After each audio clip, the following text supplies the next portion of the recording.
নমস্কার বন্ধুরা, আশা করছি আপনারা সবাই ভালো আছেন এবং সুস্থ আছেন। আমি রাখি, আমার চ্যানেলে সবাইকে জানাই অনেকটা স্বাগত। তো বন্ধুরা, এখানে দিওয়ালি যেহেতু চলে গেছে, দিওয়ালিতে আমরা সবাই প্রদীপ দিয়েছিলাম। সেই ব্যবহার করা প্রদীপের এমন ব্যবহার না দেখলে কিন্তু মিস করবেন। সমস্ত সমস্যার কাজ ঠিক হয়ে যাবে এই ব্যবহার করা প্রদীপের ফলে। ব্যবহার করা প্রদীপ কখনো ভুলেও কিন্তু ফেলবেন না। তো আমি এখানে বেশ কিছুটা ব্যবহার করা প্রদীপ নিয়ে নিয়েছি। অনেক সময় প্রদীপের মধ্যে আমরা তেল দিয়ে জ্বালাচ্ছি, ঘি দিয়ে জ্বালাচ্ছি। প্রথমে আমরা এই প্রদীপগুলোকে পরিষ্কার করব। তার জন্য এর মধ্যে যে সলতেগুলো আছে সেগুলোকে আমি একটা সাইড করে বের করে দিচ্ছি। বন্ধুরা, এই যে সলতেগুলো পাশে রেখেই এই প্রদীপটাকে প্রথমে আমরা ব্যবহারের উপযোগী করে নিতে হবে। তার কারণ কি, এর মধ্যে যেহেতু তেল আছে সেই তেলটাকে পরিষ্কার করব। আমি পাশে একটা পাত্রের মধ্যে জল গরম করতে দিয়ে দিয়েছি। তো জল গরম করার পর কাজে লাগাবো। আর এই যে পোলতেগুলো মানে এই যে সলতেগুলো সেগুলো লাস্টে কাজে দেখিয়ে দেব।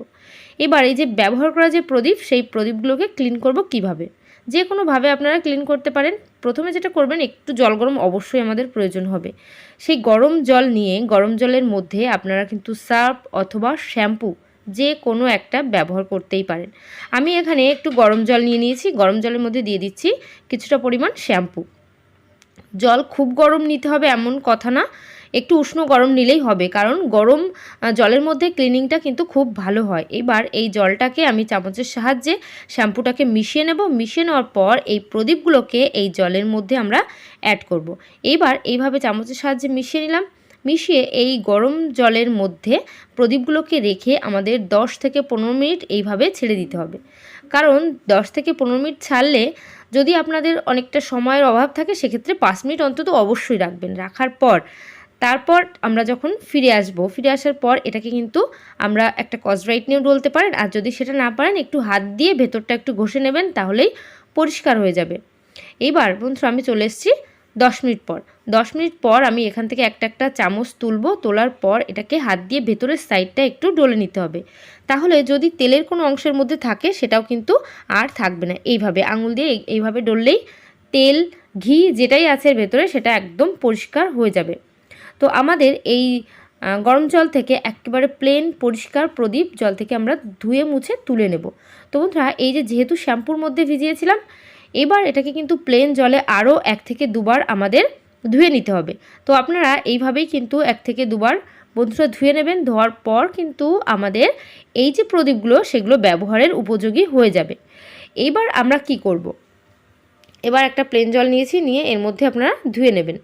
তো বন্ধুরা, এইভাবে ধোয়ার পর আমি কিন্তু একে একে এখান থেকে তুলে নিচ্ছি। তুলে নিয়ে জল শোকাতে হবে এমন কিছু নয়।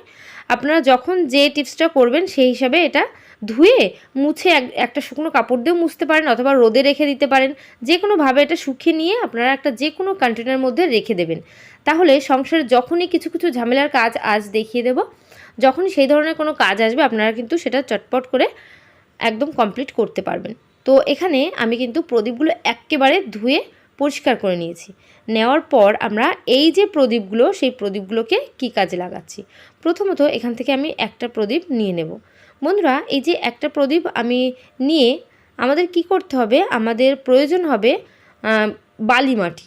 তো আমি বালি মাটি এনে রেখে দিয়েছি, আর এখানে ছোট একটা প্রদীপ আমার প্রয়োজন হবে। এইবার এই যে ছোট প্রদীপটার সাহায্যেই আমরা কিন্তু কাজটা করব। এখানে অন্য একটা প্লেট নিয়ে নিয়েছি।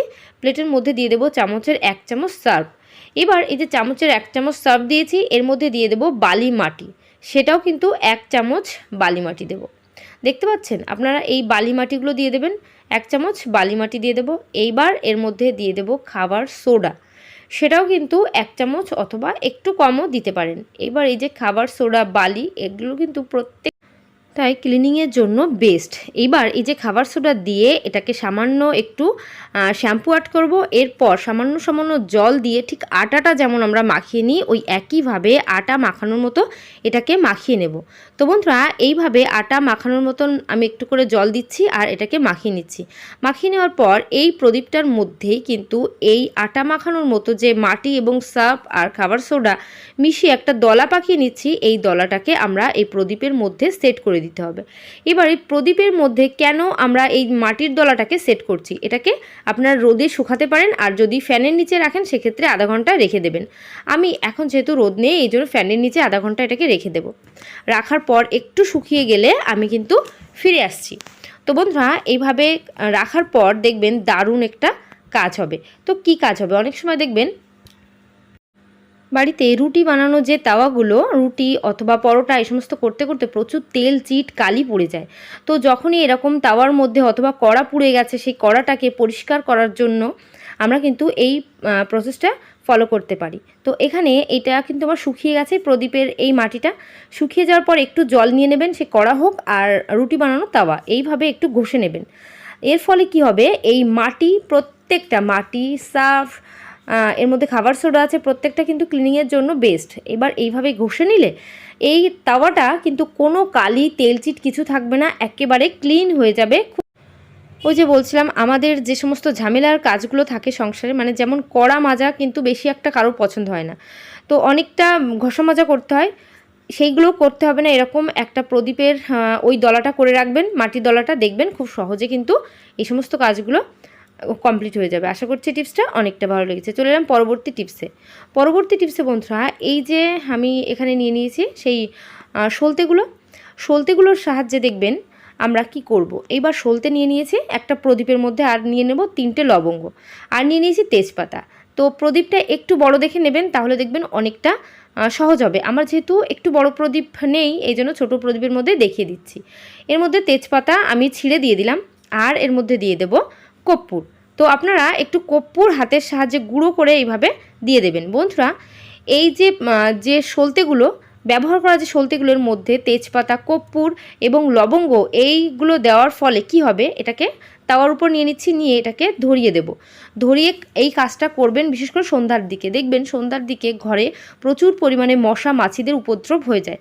তো যখনই মশাদের উপদ্রব হয় সেই মশাদের উপদ্রবও কিন্তু আর হবে না। এর যে একটা স্ট্রং গন্ধ আছে না, সেই গন্ধে পোকামাকড় একেবারে বাইরে চলে যাবে। এর মধ্যে তেজপাতা আছে, লবঙ্গ আছে, সেগুলো জ্বালালে ঘরে যদি কোনো নেগেটিভ এনার্জি থাকে সেই নেগেটিভ এনার্জিও কিন্তু আর থাকবে না।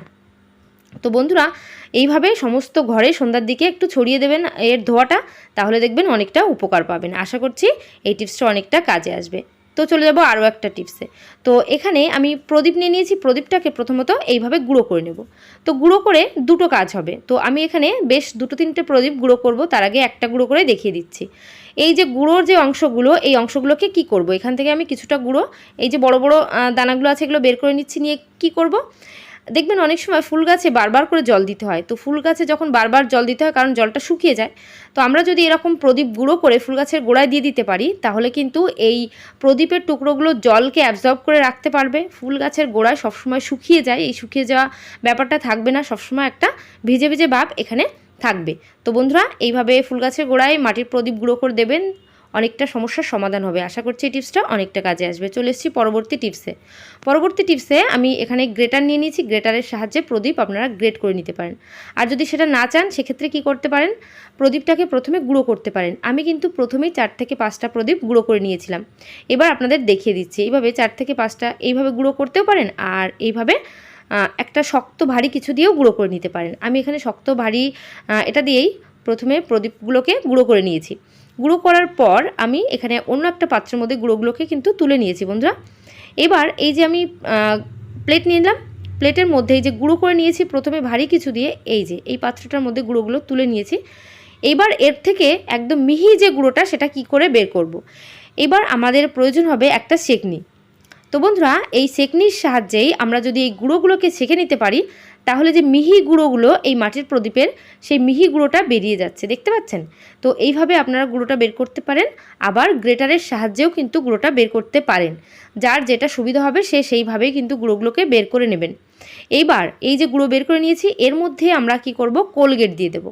এই যে কোলগেটটা আমাদের কিন্তু ক্লিনিংয়ের জন্য বেস্ট, এবং এই মাটির যে গুঁড়ো মানে প্রদীপের যে গুঁড়োগুলো এগুলো কিন্তু একটু ধার ধার হয়, সেজন্য কী হয়, পরিষ্কার পরিচ্ছন্ন করতে অনেকটা সহজ হয়ে যায়। এবার আঙুলের সাহায্যে একটু জল দেবো আর একটু মিশিয়ে নেব, মানে একটা কাদা কাদা করে নিতে হবে। করার পর দেখবেন আমাদের কড়া, এমনকি যে প্রেশার কুকারের নিচে প্রচুর কালি পড়ে যায়, গ্যাস যখন ফুরিয়ে আসে তখন কিন্তু কালি পড়ে যায়। তো যখন এই কালি পড়ে যাচ্ছে, আবার মাটির উনানে রান্না করলেও কালি পড়ে, এই সমস্ত সমস্যা যখনই হয় দেখবেন আপনারা এই মিশ্রণটা তৈরি করবেন। তৈরি করেই পেছনে এইভাবে জাস্ট একটু ঘষে দেবেন, তাহলেই দেখবেন খুব সহজে কিন্তু সেই কালিগুলো উঠে যাবে। কোনো যে শক্ত জেদি দাগ, সেই দাগগুলো থাকবে না, কোনো সমস্যাই হবে না। বন্ধুরা এবার এইভাবে একটু ঘষে আপনারা একটু, যদি খুব শক্ত দাগ থাকে সেক্ষেত্রে স্কচব্রাইট দিয়ে একটু ঘষে নিতে পারেন। আমার এখানে যেহেতু শক্ত দাগ নেই, আমি কিন্তু হাত দিয়ে ডলেই এটাকে প্লেন জলে ধুয়ে আপনাদের দেখিয়ে দেবো। তো বন্ধুরা আশা করছি প্রদীপের এই টিপসগুলো আপনাদের অনেকটা কাজে আসবে এবং অনেকটা ভালো লেগেছে। যদি ভালো লাগে অবশ্যই কিন্তু আমাকে একটু কমেন্ট করে জানিয়ে দেবেন আমার টিপসগুলো আপনাদের কেমন লাগছে। তো আশা করছি সবাই ভালো থাকবেন, সুস্থ থাকবেন। তো আজকের ভিডিও এখানে শেষ করছি। তো বাই, টাটা, আবার নেক্সট ভিডিও দেখা হবে।